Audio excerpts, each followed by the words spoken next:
Greetings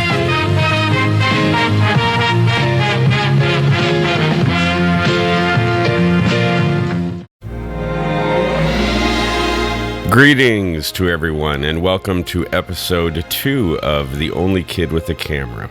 I am having such a great time putting these shows together, and if you're enjoying this little journey that I'm taking, then please hit subscribe. I'm really hoping to kind of create a little community of people that enjoy this kind of trip back into time and revisiting all the cool things, all the incredible movies, Star Wars, Jaws, everything that happened in the 70s. It was such a time of change and such amazing things that happened in pop culture and fun stuff that happened.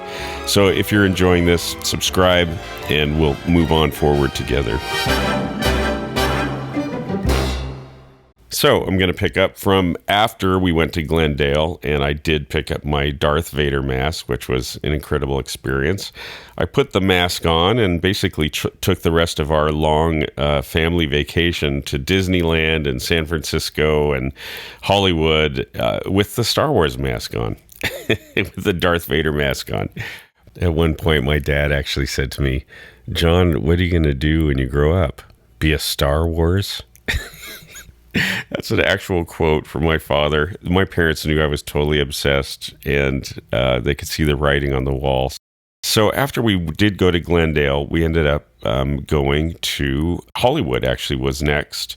We went to Universal Studios, of course, which most people do. And Universal Studios had some really cool stuff in the 1970s. And I actually have really awesome Super 8 films of my visit to Universal Studios in August of 1977. And I'm going to feature that in a future episode. But after we went to Universal Studios, we ended up going to Graumans Chinese Theater, which, as any film fan knows, and probably most Star Wars fans know, that was basically the place in Hollywood to go see Star Wars. It's a legendary theater. It's an amazing theater. And we went there just like literally days after they had held this huge celebration there, right in the front of Graumans Chinese Theater. And of course, I think most of you know that that's the famous theater in Hollywood where stars from the past and the present, I don't know if they do it anymore, but they would come and then they would put their handprints in the cement there and sign their name. Well, I happened to go there just days, unfortunately, I wish I'd been there, but just days after they did that celebration at Graumans Chinese Theater. And they had C-3PO, R2-D2, Darth Vader. And anyway, I actually took some film of that, and I'm going to show you that now. This is basically just Graumans Chinese Theater, the way it was decked out at that time period. And it was raining, which was so weird because they say it never rains in LA or in California, but it was raining this day. So I had to put a coat over my camera, over my head and my camera, which you'll see a little bit in the footage. And then here's footage of the actual prints that were made of C-3PO, R2-D2, Darth Vader. They had signed their names in the cement. Oh man, how I wish I had been there. This is some footage I shot off of my television of a program that was on TV called The Making of Star Wars. And this actually shows footage from that event.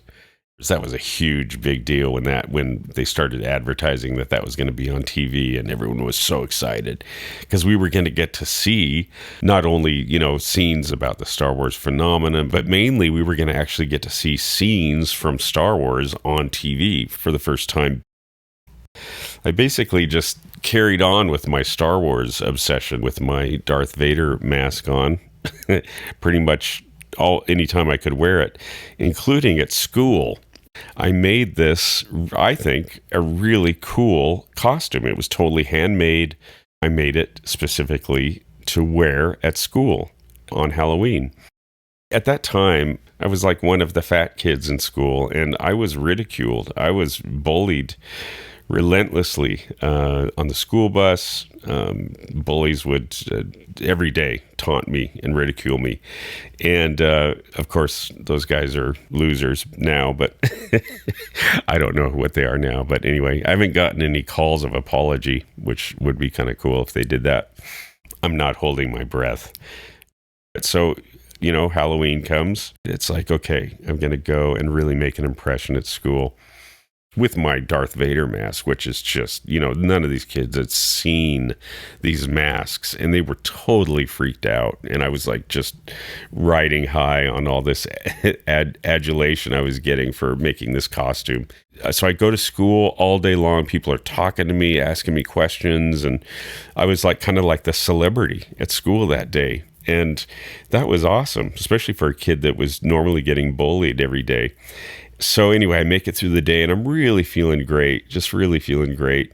And then I get on the school bus to go home, and I'm kind of worried because, this one bully that sat in the back of the bus and always made fun of me was going to be there. And I thought, well, maybe I'll get some, respect from him today. But sure enough, I get up on the bus. First words out of his mouth were, quote, unquote, "That's the fattest Darth Vader I've ever seen." But what was different about this day was that he was the only one laughing. No one else was laughing, which they normally would. So I was still like, okay, well, I'm cool and I don't care what he thinks. This is cool and I know it's cool. So forget him. And then interestingly, a couple of, I think it was the next week, I got a call from our local newspaper, and there was this reporter that wanted to come out and interview me. Basically, he had heard from somewhere, someone had told him that, hey, this kid's like a Star Wars fanatic. He's seen Star Wars like 10 times. And so I get this call from this reporter, and he says he wants to come to my house and interview me. And sure enough, he does. He brings out this camera crew, and they take these photographs of me. I mean, check this out. I'm in the newspaper, and if you look to the left of the top photo, you'll see this quote: "I enjoyed it the most the 15th time because I really listened to it." And I was totally sincere when I said that. The 15th time that I saw Star Wars in the theater, it really hit me on a deeper level. I started really cluing in to some of the deeper plot points and really kind of understanding what this whole rebellion was about and what their mission was. And it really did impact me, so much so that I was telling him that, and I remember telling my friends that. As I've been searching through all my archives, which are vast, I found a couple of really cool recordings. This was recorded on the 5th time that I went to see Star Wars. And by that time, I was so obsessed, I did something I'd never done before. I snuck in a little cassette tape recorder into the movie theater and recorded the entire movie. And I used to listen to this tape constantly, all day long, all night long. Even on my paper route, I'd carry my tape recorder with me I'd have it up on my shoulder, blasting into my ear. So this recording is just kind of like right as the movie's ending. You'll hear a little bit of the audience at the end. And I say, "The end." And then I start actually reading the credits. So check this out.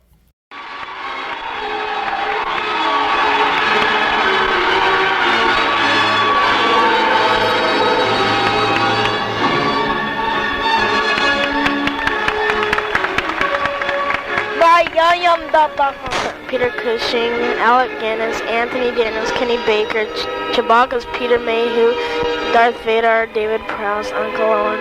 What you have just been listening to is taped from the theater, the UA Cinema 150, where I went to Star Wars. At this time, I've now seen it 5 times. I'll probably see it at least 7 or 8 times.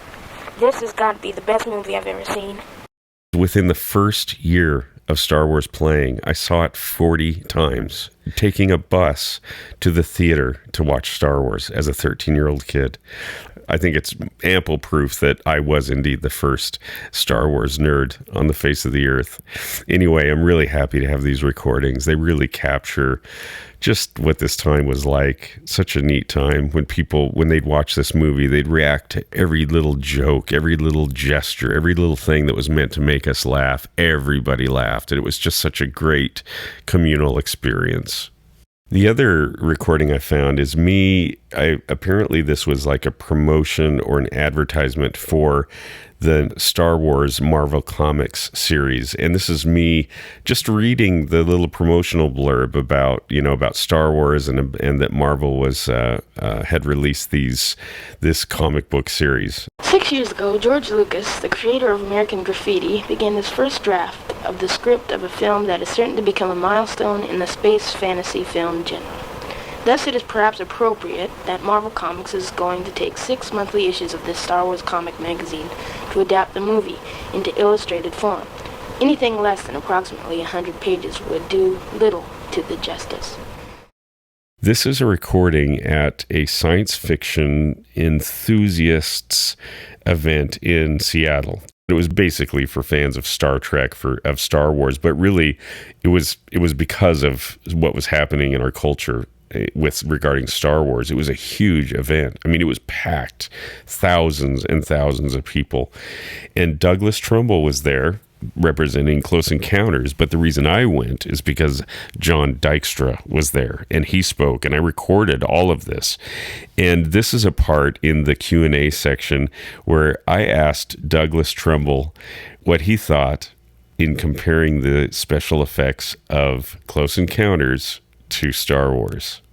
How would you compare the special effects of Close Encounters to the special effects of Star Wars? Well, apples and oranges.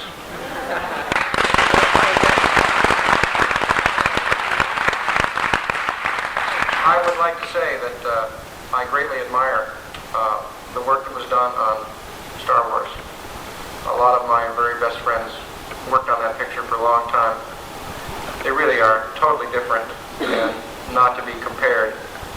I think it was unfortunate they were both made in the same year. That is so funny, because listening back to it, it embarrasses me even now that I would ask such a silly question. And I'm sure all the adults in there were thinking, come on, kid, that's a really dumb question. But, that's what I asked him, and he answered quite appropriately. Ken Films, this little company, used to release these Super 8 selected scenes from famous movies or cartoons or whatever. You could go to even like a place like Kmart in those days, and they'd have this selection of these reels of movies that you could buy. Kmart is your savings store, where your dollar buys you more. And I had purchased a lot of them because I was into making movies. I had a Super 8 movie projector. And when I found out that they were going to release Star Wars on Super 8, of course, I freaked out, being the obsessed person I was. Now, the first one that came out was just like 8 minutes of footage. And the version I bought was in black and white with subtitles, because I didn't have a sound projector at that time. My friend Bruce and I, we went and bought this. We could not wait to get it home. And just to project Star Wars in your own room. And there was only like 2 scenes. There was a scene where Ben Kenobi gives Luke the lightsaber, and then it jumps ahead to the TIE fighter battle when they had just escaped from the Death Star. But it was like Star Wars. It was black and white with no sound, but it was still so cool. And a really funny thing that we did is my friend Bruce and I, we used to take a tape cassette recorder and create our own soundtracks for these movies. And this is like a little bit of one of the things we did.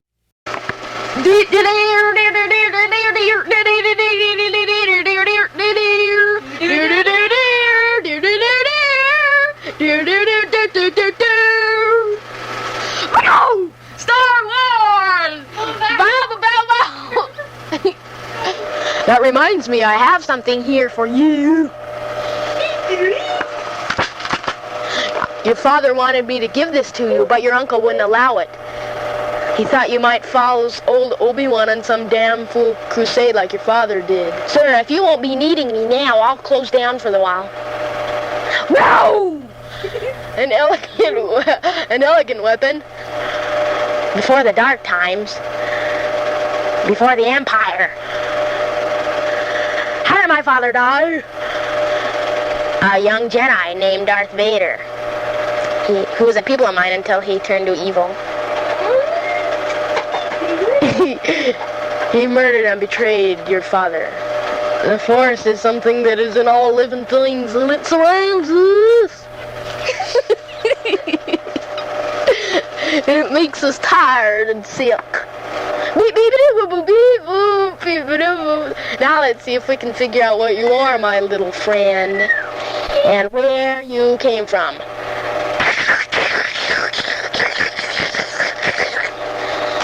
Gibbon Kenobi, I want you to come and save me, because I'm on the Death Star and I'm dying. Please save me now. I need help because my dad is sick and he can't come and help. Me. I stored some plans for my cough syrup in this R2 unit. You must learn the ways of the Force if you are going to come to me to Alderaan. Alderaan? I'm not going to Alderaan. I have work to do. And heck as it is. She needs your help, Luke. She needs your help. I'm getting too old for this sort of thing. Listen! I can't get involved! I got work to do! Sometimes I get my hair and I ain't doing right now. I love listening to that recording of Bruce and I. But ultimately, I started getting really frustrated with the fact that there was no sound. And so I went out and I talked to my parents, and they ended up making a way for me to get a really nice Super 8 sound movie projector, which I should have gotten a long time ago, really, because of the kind of filmmaker that I was by that point. Anyway, I got this Bolex Super 8 movie projector, and that made me sort of graduate up to the next level in terms of the Super 8 Star Wars reels that I could buy. What I ended up doing was buying an upgrade. It was the same scenes, the same two main scenes from Star Wars, but it had sound. And that was a whole nother level. And it was just like my friends would come over and watch it. People would ask me to come over to my house after school to watch it, That wasn't enough. So I had to jump up to the next level, which was a 400-foot reel. And it was color, it was sound, and it was double the size of the smaller reel. So this one had the whole opening, and it had a lot of really amazing scenes. And that's when I came up with the brilliant idea of opening my own little movie theater in my room. And I'm so thankful to have this photograph. This is later. This is years later, actually, after I had become a Beatles fan and a musician. But I still had that projector sitting on the chair. So I'd have kids come in. I'd charge them 25 cents. And they'd come in over and over and over again to watch this Star Wars film. And believe it or not, I made a pretty decent kind of collection of money. And of course, all of that money went right back into buying more Star Wars stuff. That's all I had a paper out by then, which I had gotten just for that purpose. But this was now more money coming in to feed my Star Wars obsession. So that wraps up this episode of my Star Wars Phenomenon series. And on Friday, the 23rd of December, I'm going to do my third and final installment, which is going to be titled The First Star Wars Christmas. I'm not only going to talk about Christmas, of course, but I'm going to talk about all of the cool merchandise and collectibles, and not just the standard stuff you could buy in the stores. I went deep and I bought some really cool stuff that I'm going to talk about. But I'm also going to discuss, of course, the Kenner Toys debacle and the early bird certificate and all of that. So I hope you'll come back and join me for that final episode of the Star Wars Phenomenon. Once again, this is John Blackstone. This is the only kid with a camera. Please subscribe and join our little community as we continue to celebrate all of the awesome stuff that happened in the 70s.